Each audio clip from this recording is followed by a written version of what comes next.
pelaksanaan mengikuti UKOM khusus retaker khusus perawat ini ada 12 tahapan Bapak dan Ibu. Yang pertama yaitu peserta harus mempersiapkan dokumen-dokumen saat melakukan pendaftaran di antaranya yang pertama adalah foto ukuran 4x6 yang perlu disiapkan dalam bentuk soft copy, kemudian KTP, ijazah, dan transkrip nilai. Mohon dipastikan bahwa masing-masing dokumen ukuran filenya itu maksimal 300 kilobyte. Jika ukuran file tersebut melebihi kapasitas tersebut, ini akan sangat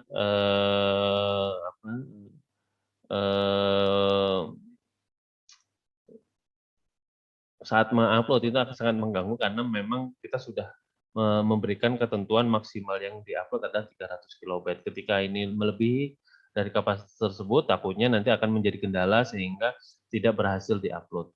Jadi mohon dipastikan bahwa dokumen yang perlu dipersiapkan ini adalah dokumen yang memang ukurannya sudah dipersiapkan tidak melebihi dari 300 kilobyte dan dokumen tersebut ini berupa image, itu bisa JPEG maupun PNG.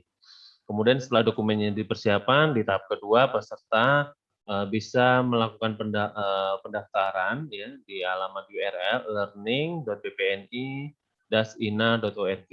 Nah, nanti di situ Bapak Ibu sekalian bisa masuk ke halaman websitenya, kemudian di situ ada beberapa menu, kemudian bisa klik menu pendaftaran.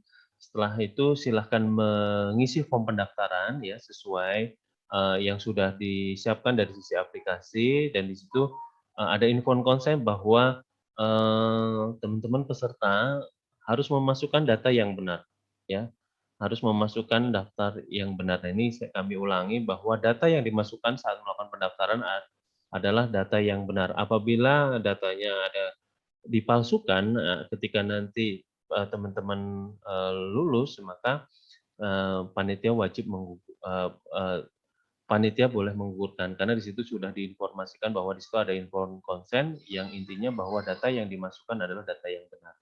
Kemudian setelah mengisi form pendaftaran, maka tahap selanjutnya yang ketiga yaitu peserta akan mendapatkan email verifikasi pendaftaran. Jadi setelah melakukan pendaftaran, silahkan cek email. Nah, di sini mohon dipastikan Bapak dan Ibu atau rekan-rekan sejawat bahwa email yang digunakan adalah menggunakan yang email aktif. Dan kami sangat merekomendasikan, ini menjadi catatan, mohon diperhatikan bahwa kami sangat merekomendasikan email yang digunakan adalah Gmail. Ya, email yang digunakan adalah Gmail karena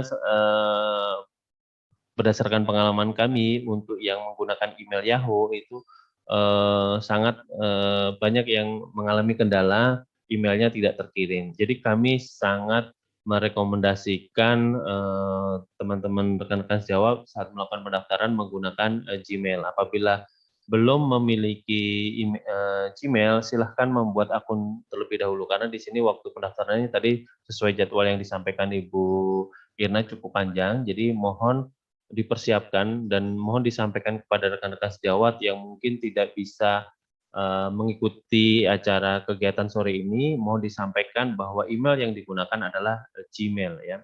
Kami sangat merekomendasikan Gmail. Kemudian setelah peserta melakukan verifikasi pendaftaran, kemudian tahap keempat yaitu melakukan pembayaran. Jadi begitu teman-teman sudah mendapatkan email verifikasi itu dianggap eligible, kemudian peserta bisa melakukan pembayaran ya. Nanti di situ ada tahapan untuk meng-create billing pembayarannya, ada 4 bank, ada Bank Mandiri, BNI, Bank Artagraha, dan CIMB Niaga. Setelah meng-create billing pendaftaran, maka calon peserta bisa melakukan pembayaran. Setelah melakukan pembayaran, maka tahap kelima panitia akan melakukan verifikasi data calon peserta. Nah, setelah diverifikasi, kemudian peserta ketika waktu pembukaan atau jadwal modulnya sudah sesuai dengan jadwal ya, misalnya tanggal tertentu, maka si peserta bisa login ke dalam sistem sebagai peserta dan mulai mengerjakan modul. Jadi untuk mengerjakan modul ini tentunya sesuai dengan jadwal yang sudah ditentukan oleh panitia. Jadi tidak semerta-merta ketika sudah melakukan pembayaran, kemudian teman-teman peserta nanti langsung bisa mengerjakan modul. Jadi pembelajaran modul ini tentunya dibuka sesuai dengan jadwal yang sudah ditentukan. Setelah login sebagai peserta, mengerjakan belajar modul, kemudian calon peserta bisa melakukan latihan soal modul atau ketuntasan modul. Silahkan kerjakan soal ketuntasan modulnya. Apabila dinyatakan tidak lulus, ya tidak memenuhi syarat kelulusan untuk latihan soal modulnya, teman-teman peserta bisa mencoba kembali, ya bisa mencoba kembali sampai memenuhi nilai standar kelulusan untuk latihan soal modul.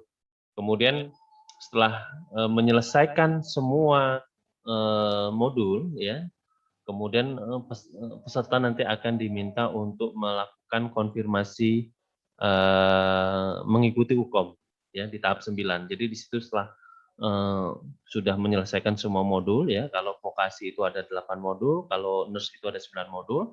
Jadi tahap selanjutnya yaitu melakukan konfirmasi mengikuti UKOM.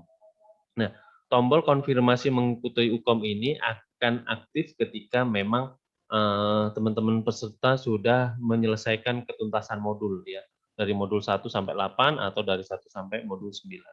Nah, baru mengikuti konfirmasi UKOM. Kemudian peserta akan mendapatkan akun, ya, akan mendapatkan akun setelah mengikuti konfirmasi melakukan konfirmasi UKOM, maka peserta akan mendapatkan email akun untuk UKOM-nya nanti. Setelah itu tahap ke-11 peserta bisa memilih TUK, ya, dan mencetak kartu ujian. Jadi teman-teman peserta ketika sudah menyelesaikan modul, kemudian melakukan konfirmasi UKOM, kemudian tahap selanjutnya yaitu memilih TUK atau TUK dan cetak kartu ujian. Nah, setelah itu tahap terakhir yaitu mengikuti ujian yang akan dijadwalkan